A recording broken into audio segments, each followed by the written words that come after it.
Good day, and thank you for standing by. Welcome to the FIS second quarter 2026 earnings call. At this time, all participants are in a listen-only mode. Please be advised that today's conference is being recorded. After the speaker's presentation, there will be a question-and-answer session. To ask a question, please press star 11 on your telephone and wait for your name to be announced. To withdraw your question, please press star 11 again. I would now like to hand the conference over to your speaker today, George Mihalos, Head of Investor Relations. Thank you, operator. Good morning, everyone. Thank you for joining us today for the FIS second quarter 2026 earnings conference call. This call is being webcasted. Today's news release, corresponding presentation, and webcast are all available on our website at fisglobal.com. On the call with me this morning is our CEO and President, Stephanie Ferris, and our CFO, James Kehoe.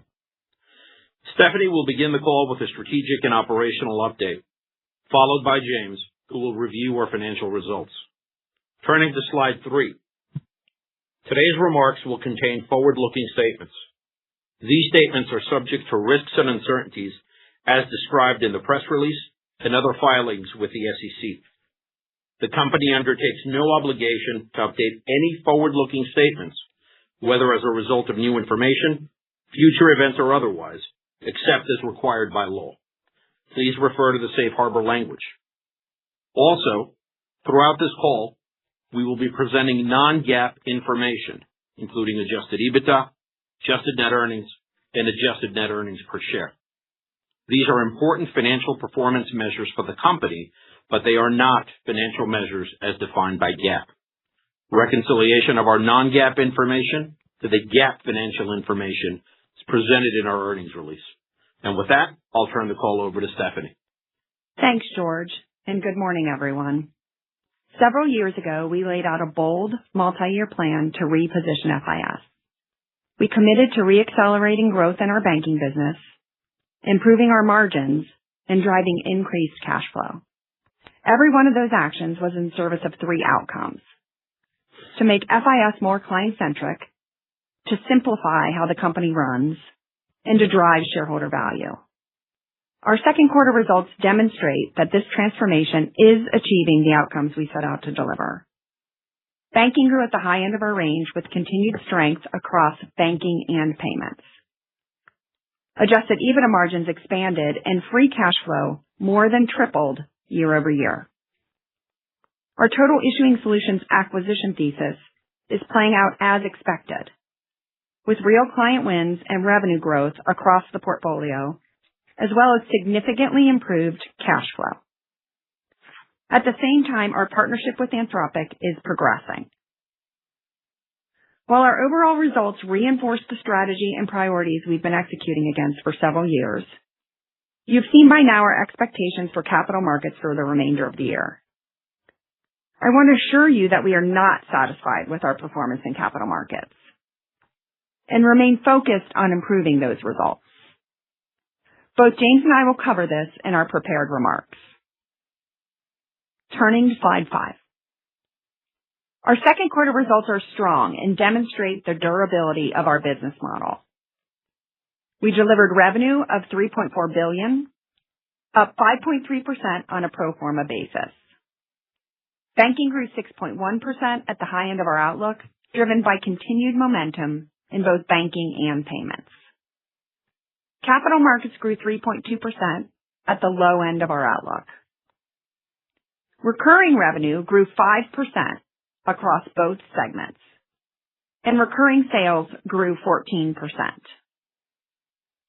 Adjusted EBITDA grew 7.4%. Margins expanded 113 basis points, and adjusted EPS grew 9% toward the high end of the range, reflecting stronger execution across the business. Free cash flow was extremely strong in the quarter, increasing more than threefold and leading us to raise our full-year free cash flow outlook by $100 million. These results reflect the financial model we've been intentionally building: durable revenue, expanding margins, disciplined capital deployment, cash generation, and to drive shareholder value. Turning to slide 6. Let me spend a moment on how we've structured FIS because it is central to understanding both this quarter's results and where we're headed. We serve financial services companies of every size, from the largest and most complex financial institutions in the world to small banks and credit unions. We are central to our clients' day-to-day operations and modernization efforts, and we deliver against that prevalent. Post the Total Issuing Solutions acquisition, we expanded our total addressable market by $28 billion, significantly increasing the opportunity for our combined solution portfolio. Most importantly, that broader portfolio complements the way clients have always engaged with us. Now, 72 of our top 100 clients consume capabilities across banking, payments, and capital markets.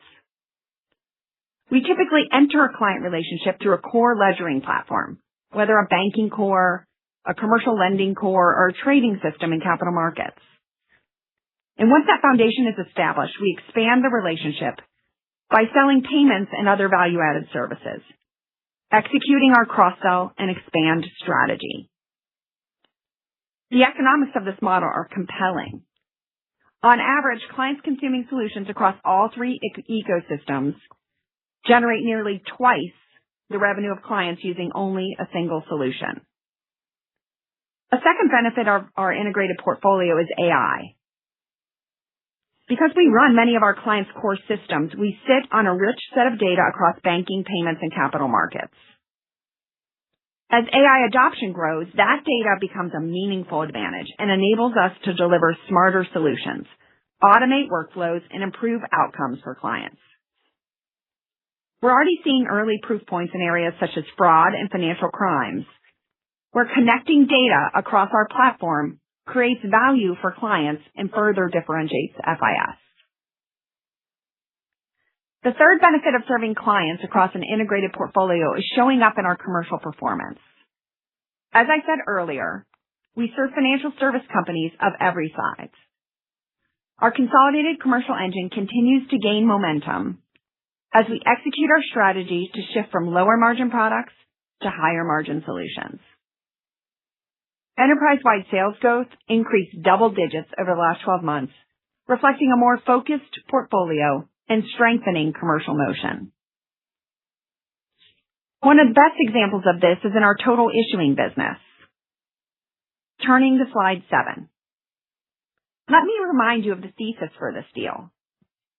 Through the acquisition of TSYS, we gained access to a large and rapidly growing global issuing TAM, a market we did not previously serve at scale. And we did it by acquiring the industry's best, most scaled processor. And importantly, that platform serves the same set of financial institutions FIS has built its business around. The strategic fit was there from day one. Same clients, complementary capabilities, one integrated value proposition. In the quarter, we won 2 new very large financial institutions, a top 10 Latin American bank and a top 10 private sector commercial bank in India. And on renewal velocity, we continue our momentum of renewals. And since the start of 2025, we've renewed approximately a third of total issuing revenue, with 72% of the portfolio now under contract through 2029 and beyond, up from 65% the last time we spoke. That's validation of the platform and the predictability of the revenue base that was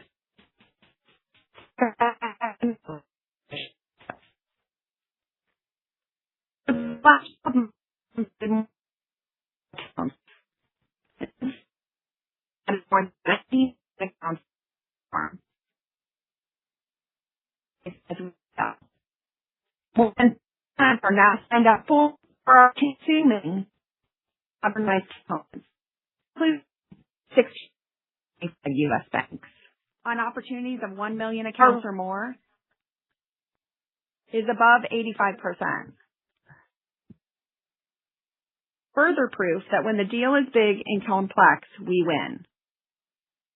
The most important part of our thesis, though, is the better together story. And it is starting to compound.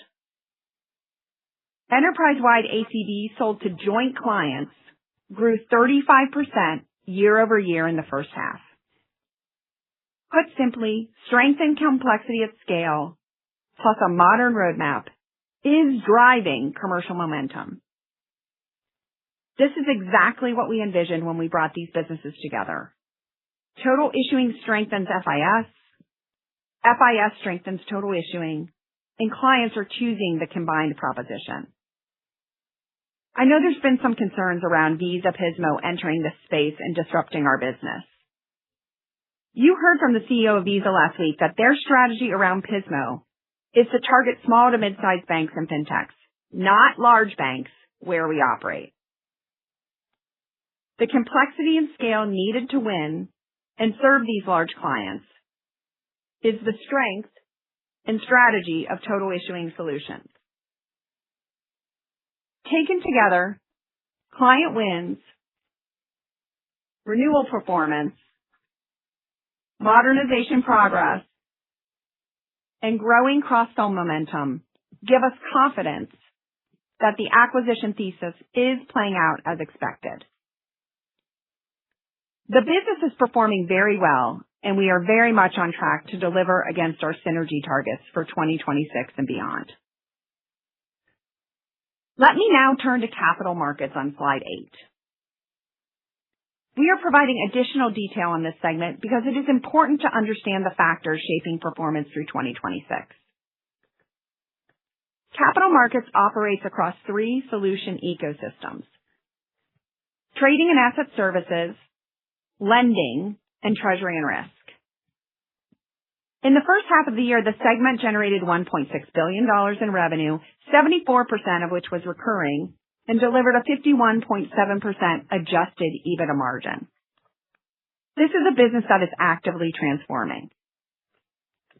In 2026, we leaned in hard to accelerate that transformation across a genuinely tough operating backdrop.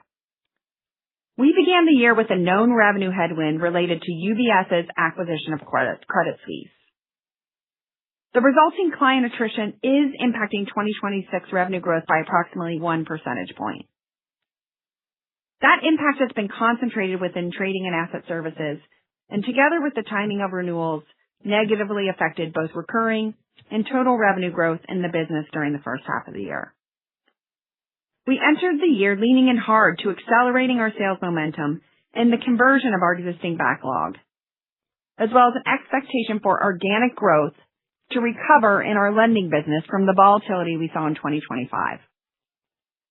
Unfortunately, these expectations did not materialize. We began the year expecting the lending business to drive 1 point of organic growth for the segment. First quarter interest rates pressures weighed on lending volumes, and we now expect growth to be tempered, creating a modest drag on the segment recurring revenue growth.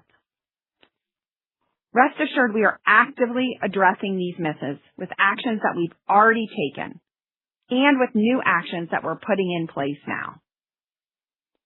What has not changed is the underlying business fundamentals. The backlog is strong, demand is strong, client relationships are strong, margin quality, our recurring revenue base, and our market position all remain intact. We have confidence in this business going forward. As a result, we're rebasing our capital markets guide to reflect actual first half trends, with modest reacceleration in Q4. As part of that same disciplined review, we're also announcing an evaluation of strategic alternatives relating to select products that we're actively managing within our capital markets segment that may not fit the strategic profile of our overall business. That work reflects our commitment to focus this segment on its highest value, highest margin solutions. James will take you through the shape of the revised outlook in a moment. Turning to slide 9. AI is becoming an increasingly important driver of growth, innovation, and client value across FIS, and is increasingly a core driver of how we build, sell, and serve. Today, we have 10 AI products in market, 200 customers live on those products, and a pipeline of more than 500 opportunities.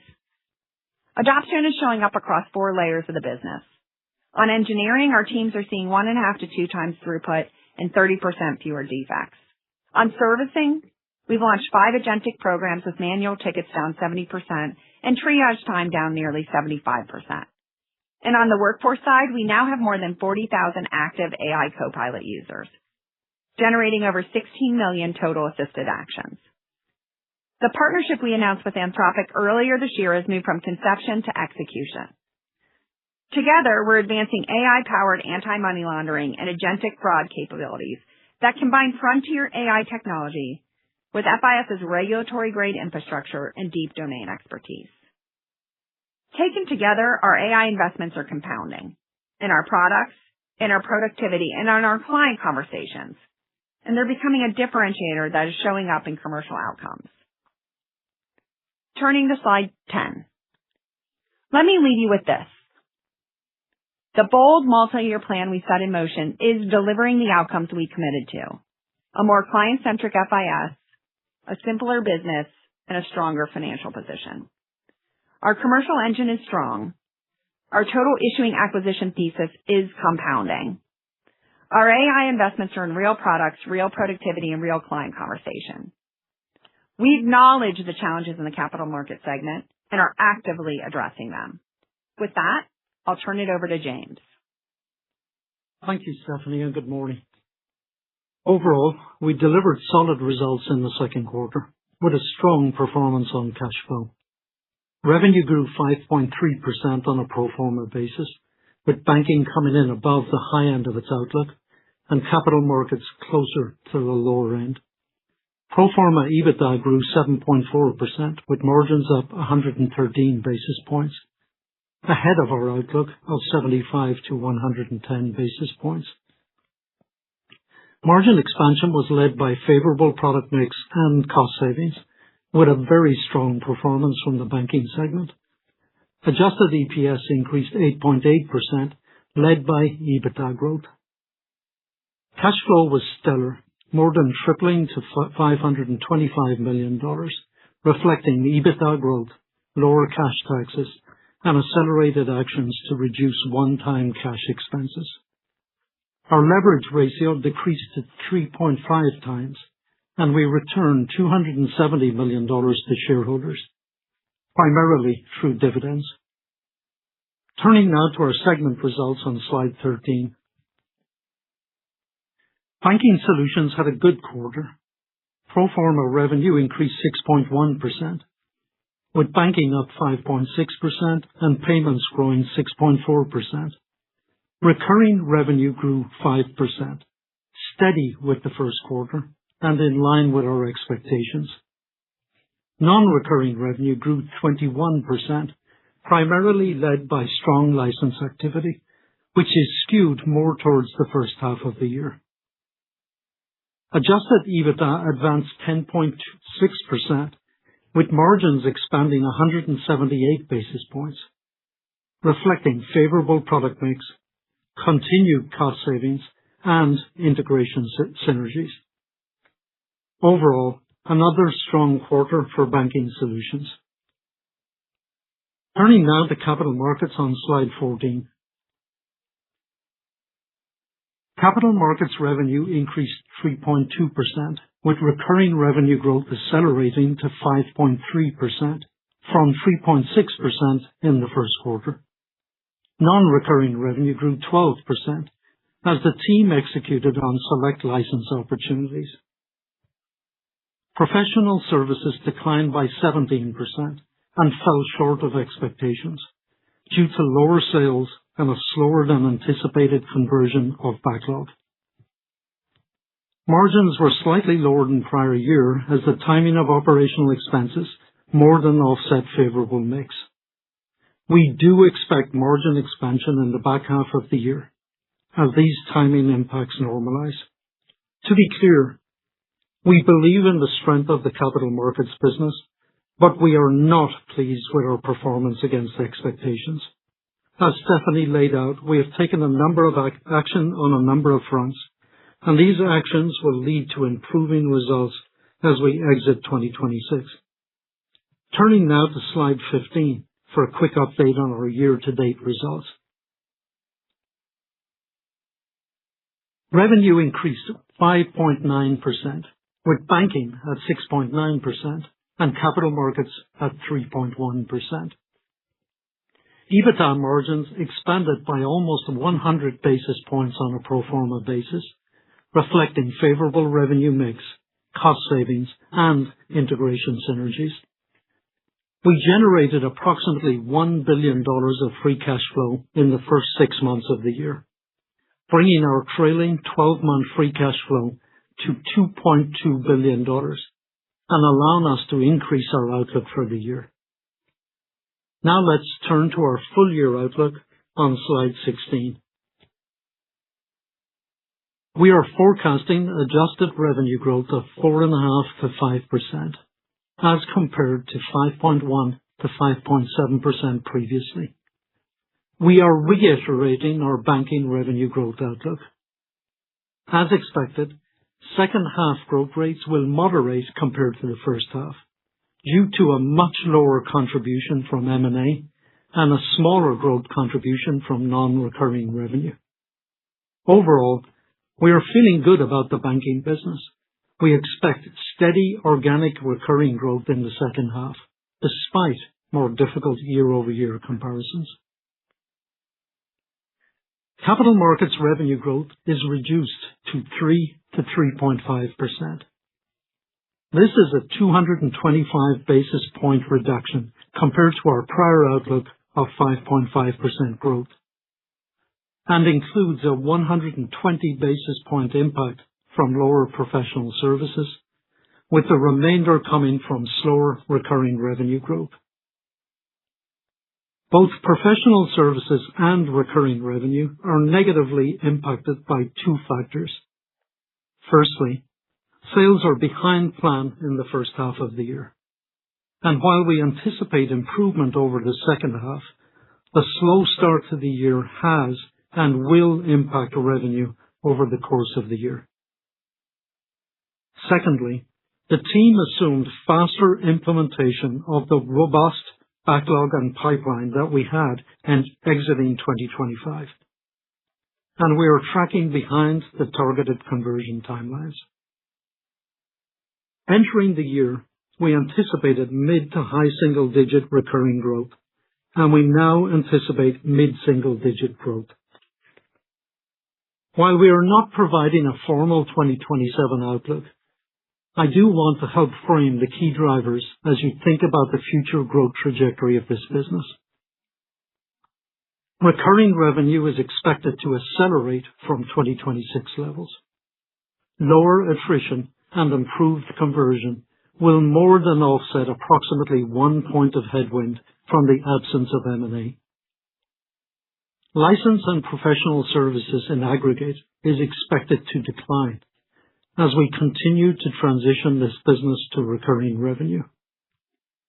Overall, we anticipate that capital markets adjusted and recurring revenue growth will accelerate modestly in 2027. Turning now to margins. We have reduced the EBITDA outlook to reflect the lower revenue projections for capital markets, and we now anticipate full-year margin expansion of 85 to 105 basis points, broadly in line with our prior outlook of 95 to 110 basis points. Adjusted EPS is expected to grow 7 to 8.5%, and given our strong execution in the first half, we are raising our free cash flow outlook by $100 million to $2.2 billion for the year. Now let's turn to our cash flow goals on slide 17. Free cash flow is a story of strong execution. First half cash flow is 2.5 times prior year levels, and the latest 12 months is already running at over $2 billion. Strong execution and faster than expected reduction in one-time cash expenses have allowed us to raise our free cash flow outlook by $100 million to a range of $2.15 to $2.25 billion. This represents year-over-year growth of 36% at the midpoint, a meaningful step up on the 19% growth we delivered in 2025, and well above our prior outlook of 30% growth. We have a clear path to greater than $3 billion of free cash flow by 2028, driven by growth in EBITDA dollars and a disciplined reduction in one-time integration and transformation expenses. Our increased guide for 2026 is a positive step in building confidence that $3 billion in 2028 is well within reach. Turning now to one-time cash expenses on slide 18. We are moving quickly to rationalize non-GAAP cash expenses, and the results are evident. We are reducing cash costs by $70 million to $730 million at the midpoint. Legacy FIS non-GAAP cash expenses are reduced by 17% compared to our original guide, reflecting disciplined cost management. And let's be clear, we intend to build on this success over the rest of this year and into 2027. Looking further out, we are confident in our ability to significantly reduce one-time cash expenses. Combined with EBITDA growth and strong execution, this improved trajectory underpins our confidence in delivering free cash flow of greater than $3 billion in 2028. Now let's turn to slide 19 for an update on our integration synergies. The total issuing solutions business is performing very well, and we are very much on track to deliver against our synergy targets for 2026 and beyond. We've captured $13 million of cost savings year to date, and we are tracking close to the high end of our $30 to $40 million full year target. We are reiterating our goal of over $150 million in EBITDA benefit by 2028, with cost synergies of $125 million and revenue synergies of $45 million. Lastly, we have an extensive pipeline of revenue synergies, and we have a long runway with over $125 million of revenue synergies across our global footprint. Turning now to our third quarter outlook on slide 20. We are projecting pro forma revenue growth of 2.9 to 3.7%. In banking, we expect pro forma growth of 3 to 4% as we lose around 100 basis points of M&A contribution compared to the second quarter. In addition to lower M&A, the outlook reflects more moderate non-recurring revenue growth compared to the first half, in line with our expectations. In capital markets, we are projecting growth of 2.5 to 3%, with M&A contributing 105 basis points.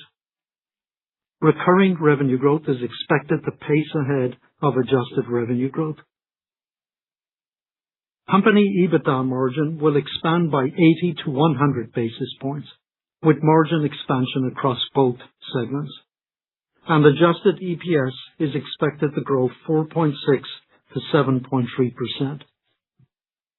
In summary, we had a solid quarter across most metrics. We are reiterating our banking growth outlook, but reducing our projections for capital markets to reflect current performance. EBITDA margins are projected to expand by 85 to 105 basis points, broadly in line with our prior outlook. Finally, we delivered excellent cash flow results, and we are increasing our full year outlook to $2.2 billion at the midpoint, reflecting growth of 36%. With that, operator, could you please open the line for questions? Thank you. As a reminder, to ask a question, please press star 11 on your telephone and wait for your name to be announced. To withdraw your question, please press star 11 again. One moment for questions. Our first question comes from Tien-Tsin Huang with JP Morgan. You may proceed. I appreciate you going through the puts and takes here. I just want to better understand the capital markets piece, if you don't mind, just the weakness in the professional services. Was that broad-based? Are the clients choosing cheaper forms of delivery? Or are they prioritizing other tech projects to ramp instead? Just, again, trying to better understand what drove the change in expectations from your delivery team. I think I'll start and then James can potentially quantify it. No, we think this is on us. We don't see any trends in market that are changing here. We had come into the year with a strong backlog in professional services, and we had leaned in hard to continuing to accelerate both sales and professional services and the conversion of that backlog.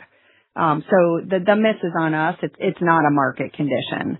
What I would say broadly, though, is we don't expect our non-recurring professional services items to be growth on a go-forward basis. We are focused on recurring, but we're acknowledging this miss in PS because we did plan for it to grow, and we do think the miss is operationally on us. Okay. No, appreciate you on that. Then you're reviewing some of the products within capital markets. Stephanie, you mentioned that. Can you share a little bit more on how this will work? Are these standalone products within capital markets? I assume some of that might be bundled with some of your other contracts, or perhaps these are just standalone, just to give us a little more flavor. Thank you.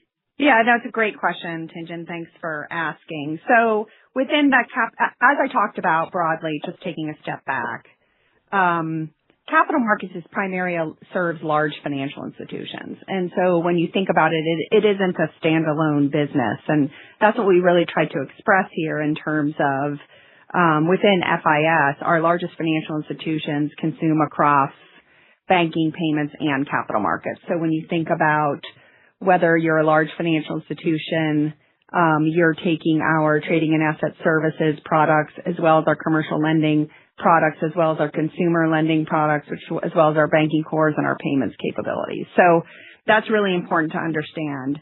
That being said, within the capital markets portfolio, there are products, not businesses, but there are several products that don't strategically fit with our business. And what I mean by that is they may not serve that set of large financial institutions, or they may be products that don't meet the strategic fit of what we're trying to accomplish, like risk management solutions, or we have some data analysis products that we may not sell to that existing LFI base, or if we do, this set of products isn't within the natural solution ecosystems we've really focused the business around.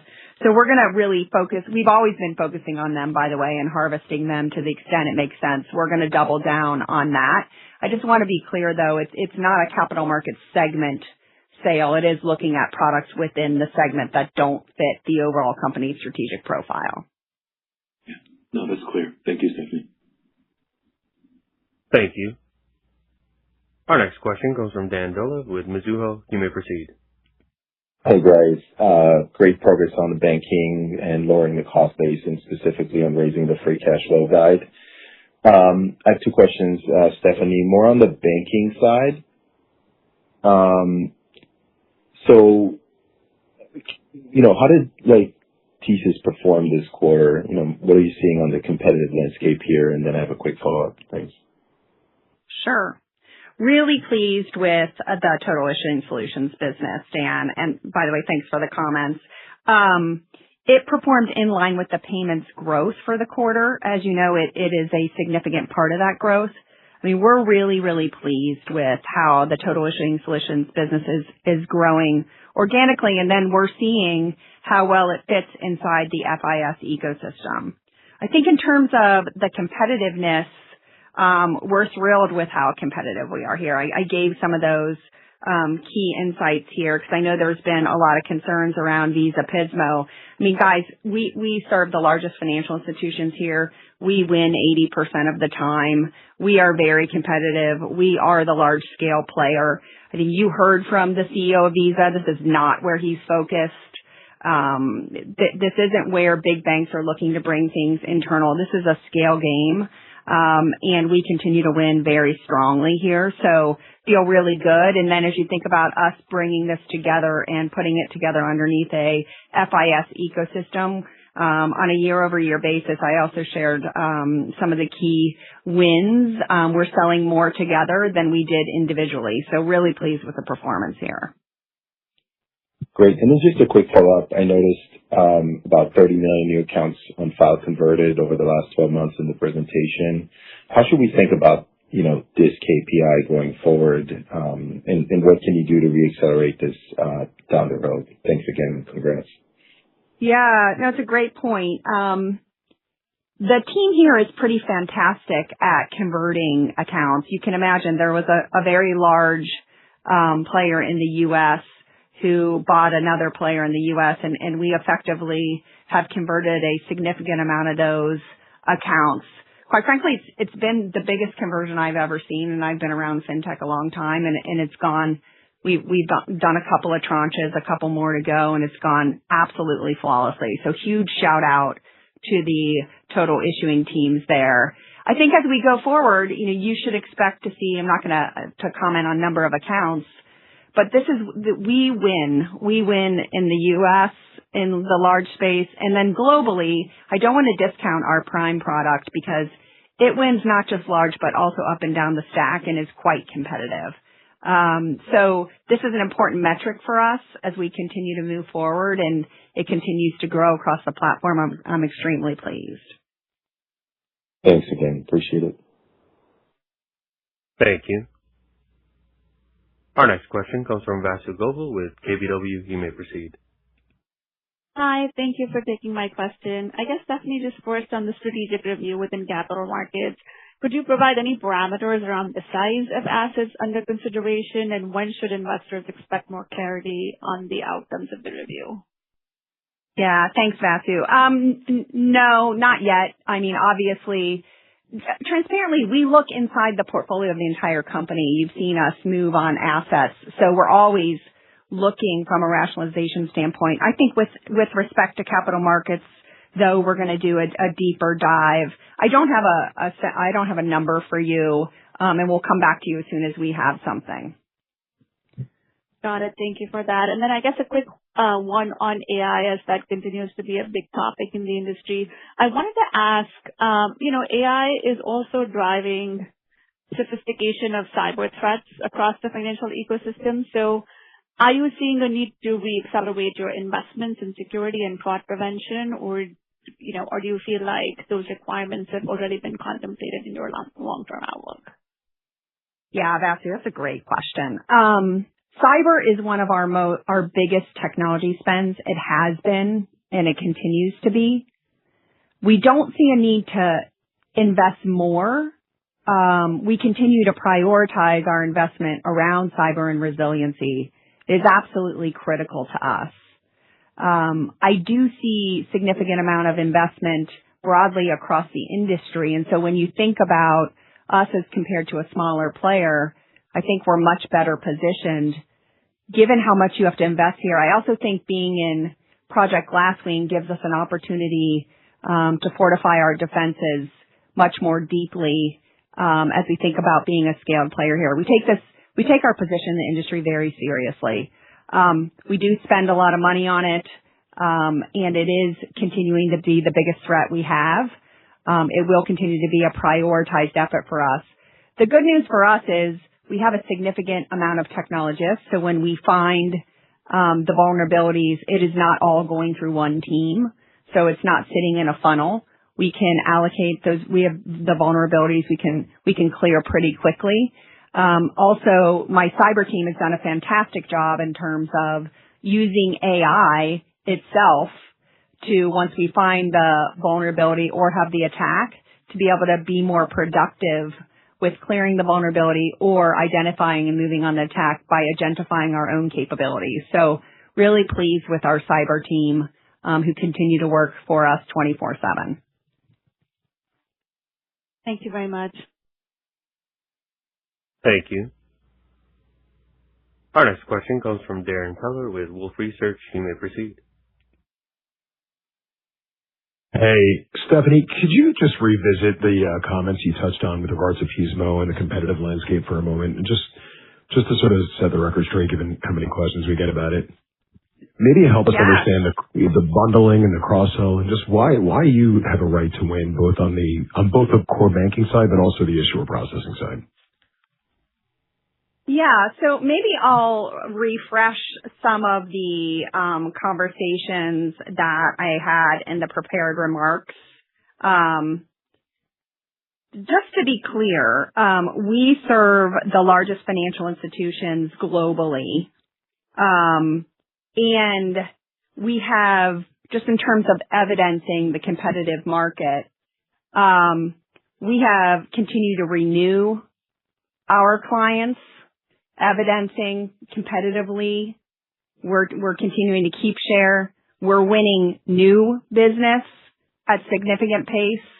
Our win rate is over 85% when you're competing for large financial institutions with over 1 million accounts on file. We were pleased to announce completely new top 10 banks around the world. So when we are competing, we are winning. How are we winning? We have the scale and the products and the capabilities. We are the only known processor that can convert accounts at scale and size. We've never had a failed deconversion or migration. Above and beyond that, I think it's important to understand and highlight the comments the CEO of Visa said. He's not focused in this area where we play at all. So I think the notion of Visa Pismo is going to disrupt total issuing solutions is very challenging to prove, given our renewal velocity, given our net new wins, and given that the fact that Visa has told you very clearly they're not competing there. The competitive market is perfectly aligned for us to continue to win. Just on the banking segment, can you just highlight what are you seeing right now, in the top few areas of demand from your customers? And then when you think about decision making, just given, we've heard some checks that institutions are holding back on decisions given AI and whatnot. I mean, it sounds like you're not seeing that in capital markets. At least it was more self-inflicted, I suppose. But on the banking side, it looks like results were strong. So what are you seeing there in terms of both what areas are the most demand and then decision making timing? Thanks, guys. Yeah. I mean, I think I've talked about this before. The banking demand environment is really strong. So when they're talking to us about wanting to make sure that they can continue to compete in the payment space, whether it's with digital currencies or debit and credit capabilities, serving not only consumers and large commercial customers, but also SMBs. So payments continues to be a very big place where there's a lot of demand. We see a lot of demand around fraud and data. Fraud costs in the bank is escalating at very, very high paces. So there's a lot of demand in our fraud ecosystems. There's a lot of demand for data and data capabilities as banks want to ingest this data so that they can start to utilize AI internally. There's a lot of demand around lending and lending capabilities. There's a lot of demand around modernization and wanting to modernize. So we don't see banks putting decisions on hold, not in the areas that we're working on. We've been having a lot of conversations with banks as well in terms of cyber and making sure that they and we are all ready for cyber. They rely on us. That's very important. It's not necessarily a product, but it's a capability they know that we need to have and they need to have, and we work together very closely. So we don't see the delayed decision making. Now again, they don't buy hardware from us. So if they are reallocating capital somewhere, it's not from the areas that we're focused in. Got it. Great. Thanks, guys. Thank you. Our next question comes from Andrew Schmidt with KeyBanc Capital Markets. You may proceed. Hey, Stephanie. Hey, James. Thanks for taking the question. Maybe just ask about just technology strategy within the banking segment. So you have the obviously emphasis on the core and the digital surrounds, but There's been a renewed focus on hollowing out the core. Maybe just talk about FIS's position in that environment. Obviously, the core remains important, and I think you made an acqui-hire recently with an orchestration platform, kind of a core-light strategy. But talk about maybe the strategy when it comes to FIS's ability to adapt if things abstract beyond the core. Thanks so much. Yeah, Andrew, thanks for the question. This is a very interesting and fun and exciting time for FIS. As you know, we hold the unique position in cores up and down the stack. So our strategy really aligns with how banks want to modernize the banks. It's less about hollowing out the core and how do they want to modernize and what do they modernize first. And so if you're in the very largest financial institutions and really large banks, they'll start talking to you about wanting to hollow out their core because they're running their own cores. And so they're starting to think about, do I want to have a ledger? Do I want to have an orchestration layer? Do I want to have a customer master? And as you know, we run very large cores today. And we have done an acqui-hire and we're very excited about it. It brings a set of capabilities and frankly a leadership and a leader and a team inside FIS that helps really start to put those capabilities in and around our existing cores, such that we can now start to modernize our cores from the inside out. Our customers don't have to modernize their own cores, or if they want to modernize their cores and go to a full hollow out strategy, we have those capabilities. So very excited. More to come on this topic, Andrew. We think we're uniquely positioned because we do serve these largest banks generally, and we're a much safer bet in terms of moving from an existing core and hollowing out your core with us. We have, as you know, all the surrounds as you think about hollowing out the core, including payments and all your value-added services. But this is a topic that we're looking to start talking to you about, by the end of the year. We're hoping to have some pretty significant wins. But so more to come on this. But we think we're uniquely positioned given that we have our existing cores, we have our modern banking platform, and now we have capabilities that we've brought internal that will allow banks to either modernize on their existing core or completely hollow out their existing core with capabilities we have. Got it. Yeah. So those are really interesting pickup. Thanks for those comments, Stephanie. Maybe just double down on cap markets for a second. I heard the comments on mid-single digit recurring and then modest acceleration to 27. Maybe just dig a little bit into those assumptions, just confidence that we can attain those. And I don't want to use the word de-risked, but maybe just how you feel about those assumptions going forward. Thanks so much. Yeah, maybe I'll comment qualitatively and then James can add on if he thinks I've missed anything. I think as you think about, and this is why we wanted to try and provide some detail on the prepared remarks, as we came into 2026, we came in with strong new sales momentum, and we knew we were going to have a point of attrition as a headwind as UBS closed and deconverted the CS capabilities in our Treasury and Asset Services business. So we came in with a strong new sales outlook, but knew attrition was going to increase a point on us. So as you think about 2027, we'll grow over that and have attrition go back to more normalized rates. I think the other thing that we expected as we came into 2026 that frankly just didn't occur was we thought the lending portfolio that had historically driven an organic point of growth inside our segment, which really struggled, as you know, in 2025. We expected that growth to reoccur.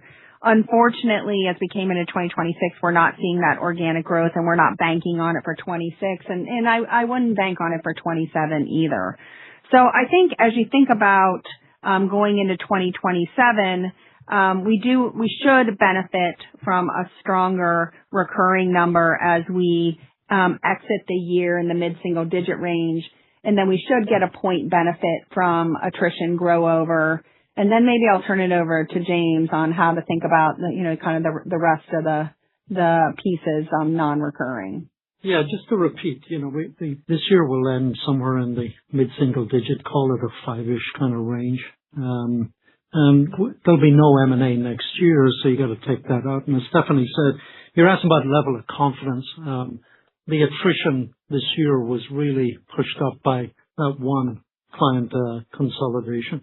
So that will disappear next year and add back a point. And then the other piece is conversion. And we have I would say medium to high confidence on that.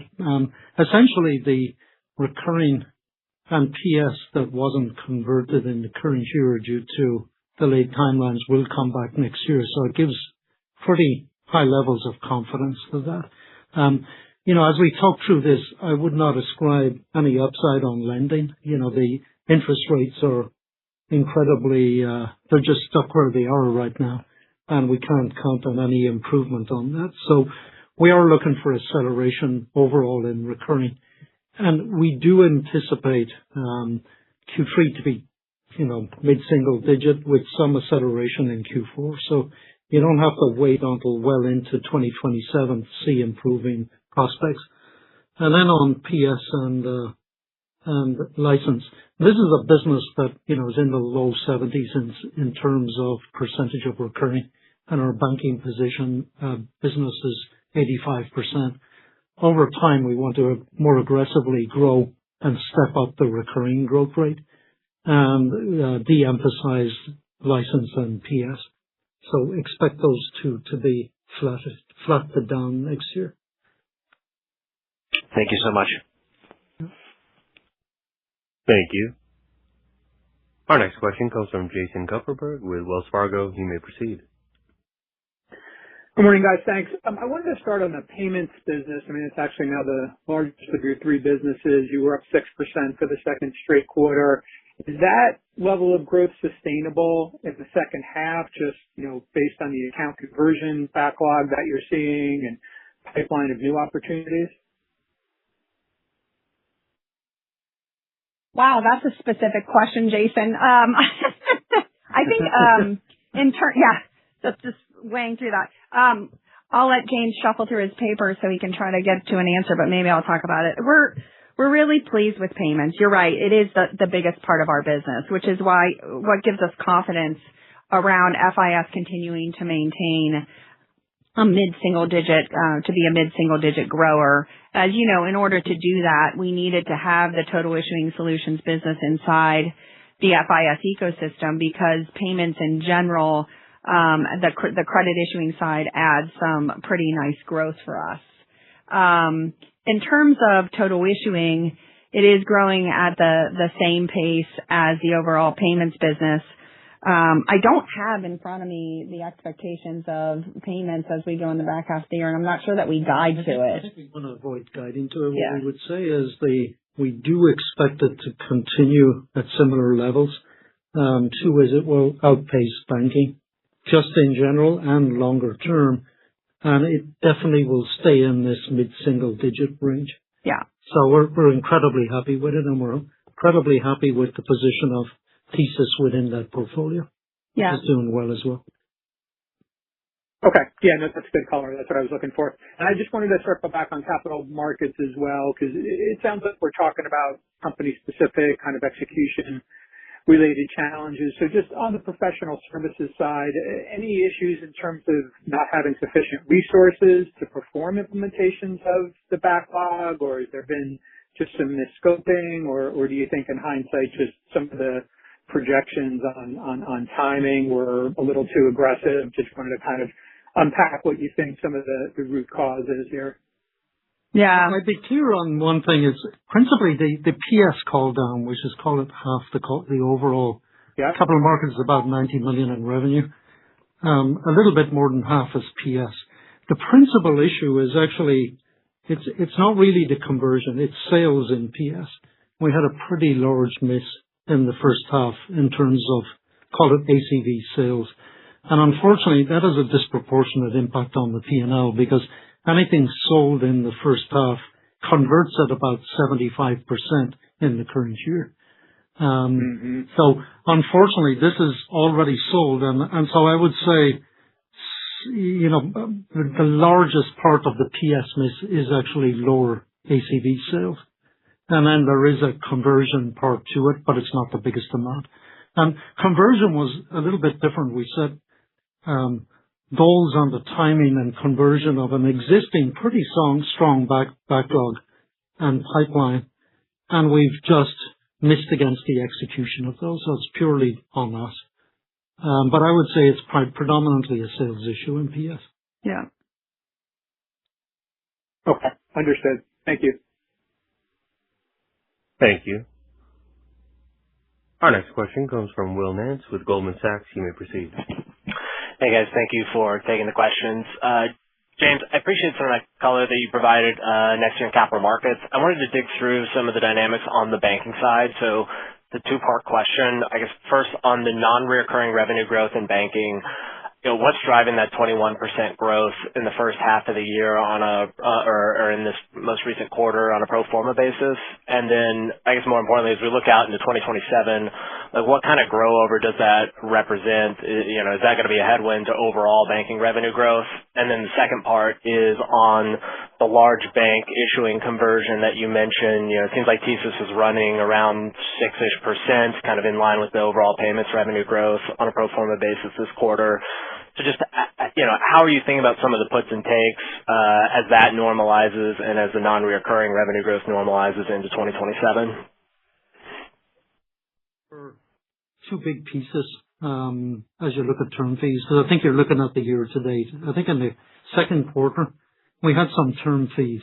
These are probably pretty well known in the market, Huntington Cadence and Genius Bank. So they drove up. That's kind of brought the 12% above a normalized growth rate. And then you'll recall in the first quarter of the year, we signed some large strategic deals that had a one-time license contribution in the first quarter, but drive recurring revenue over a 5-year horizon. We didn't get into the specifics of with whom, but these are large deals, will become part of the business model going forward, more engagement with third parties to become alternative sales channels. And all we're saying in the second half is we're returning to a normal level of license activity, and the bigger deals and term fees are behind us. I think the other thing I might add is recurring. So, as you know, license and term fees can be a little bit volatile quarter to quarter, which is why it's tough to guide this business on a quarterly basis. But if you look at recurring in banking, feeling really good about that staying nice and steady for us. I think James's comments and the prepared remarks talk about, obviously as we get into Q3 and Q4, we're lapping the M&A contribution, but it's still staying up there and even against tougher comps from the prior year. So banking recurring continues to be really strong. And as you mentioned, payments continues to be a big contributor of that. On expectations, I think you keep asking us to, guide on payments. We'll come back to you as we come into 2027 in terms of how to think about the segment. But broadly, I think banking in general, if you think about banking from a core and digital standpoint, typically would be a lower single digit grower, and payments would be more to a mid-single digit grower. That isn't guidance for 27. That's just how to think about the pieces of the segment as you think about, market growth. Obviously, we're driving a lot of synergies across both banking and payments as we bring total issuing into the solution. So there'll be some acceleration there. But we'll come back to you in 2020, as we guide for 2027. Got it. Appreciate that. And then it's really a tale of two stories here as well. While we had execution issues in capital market sales, the actual sales performance in the banking business is super strong. And I want to emphasize that it's actually the recurring is in line with plan in the first half of the year, and actually PS was slightly ahead. So it really is down to execution. And then when you look at growth versus prior year, we've had double-digit growth in the total banking solutions ACV for 3 quarters in a row, with actually the second quarter being high double-digit growth in banking ACV. So we're super happy about the sales performance in banking and not happy at all about the capital markets performance in sales. Got it. Daniel, thank you for all that. And then just a quick one on the strategic alternatives for capital markets. This might be another one for James. I know you talked about just some of the considerations around asset sales, like tax leakage, stranded costs, and leverage levels overall. Just how are you thinking about the feasibility and the puts and takes of profitably offloading businesses in capital markets? And, I guess how does that weigh into the decision to either offload or keep a business? Yeah, it's tough because the businesses are all highly integrated in the core infrastructure. So every time you take it out, you don't see a proportionate reduction in the fixed costs, and that's what we always struggle with. But I think we need to take decisions that are creating the right portfolio to drive back to quickly to sustainable mid-single digit growth in the capital markets business. And we probably have to take some choices on lower growth products and address the cost structure appropriately. But it is tough to make it work. They all will have leakage all will have leakage, but we just got to work through that. Got it. Thanks for taking questions, guys. Thank you. Our next question comes from Bryan Bergin with TD Cowen. You may proceed. Hi, good morning. Appreciate you taking the questions here. So my first one is just a clarification on the capital markets view. So to offset the trading and the asset services headwind, you mentioned an expectation of lending contributing to offset that. But was the 1Q weakness in the loan syndication areas expected to reverse, or are you holding that constant at lower 1Q levels? And for the rebased 2026 outlook, I think you mentioned an assumed acceleration in 4Q. If that's the case, is that just based on lapping comps or something else you have visibility to? Go ahead. The acceleration in 4Q, I think, is a more general comment across all of capital markets, that the attrition you start lapping the attrition, so that is less of a pull down, and there's more of a contribution from sales sold earlier in the year. So that's where the acceleration is coming from, and we've pretty good line of sight to it. What we said about 2027 is, in our remarks, is we're not counting on a rebound on the lending business. Those businesses small businesses that were impacted by the volatility of interest rates. That's the only comment. I think in general, if you look back over time, lending was a huge contributor to the overall growth rate, and the overall growth rate in lending is down in the current year. So it has pulled down versus the long-term trend rate, the business quite a bit. Got it. Okay, understood. And then my follow-up, just as it relates to AI productivity, can you comment on your progress adopting AI internally, particularly with efficiencies in engineering and customer support? Just any KPIs you can share as far as resource intensity, product velocity, things like that.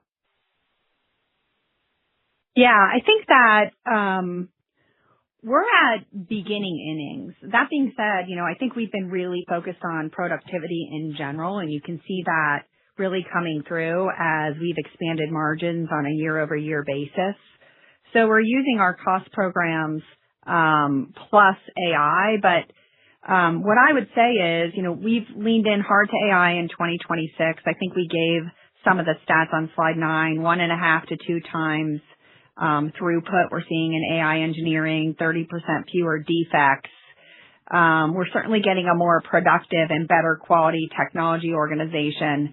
In the servicing side of things, we have put in some agentic capabilities that have allowed us to take our manual tickets down by 70% and our triage time down by 75%. I think at this point, yes, it is driving productivity, but probably more importantly, it's driving a better client experience as well as faster product delivery for our clients. And so, while we feel like AI is a great opportunity for us internally, we focus on it being productive as well as creating a better client outcome and client experience. And we think we're seeing both of those. And that's an unlock I think we'll expect to see as we go into 27 and 28. Pretty excited about what we can do here. Okay, very good. Thank you. Thank you. This concludes the conference. Thank you for your participation. You may now disconnect.